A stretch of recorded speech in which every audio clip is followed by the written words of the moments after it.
এই খুনি হাসিনাকে বাংলাদেশের মাটিতে ফিরিয়ে না আনা পর্যন্ত এবং বাংলাদেশের যে সর্বোচ্চ আইন এবং সর্বোচ্চ শাস্তি না দেওয়া পর্যন্ত আমরা মরে যাই নাই। আমরা রাজপথে আমাদের অবস্থান করে যাব, আমরা আন্দোলন সংগ্রাম করে যাব। এই খুনি হাসিনা এখনো ভারতে বসে সে চক্রান্ত করছে, তার যে দোসররা রয়ে গিয়েছে তাদেরকে নির্দেশ দিচ্ছে, আমাদেরকে হত্যা করার জন্য নির্দেশ দিচ্ছে।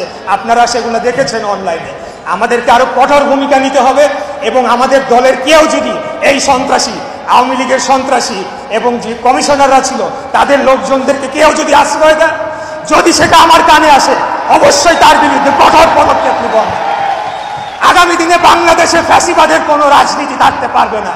আওয়ামী লীগ নামে কোনো দল বাংলাদেশের মাটিতে রাজনীতি করতে পারবে না।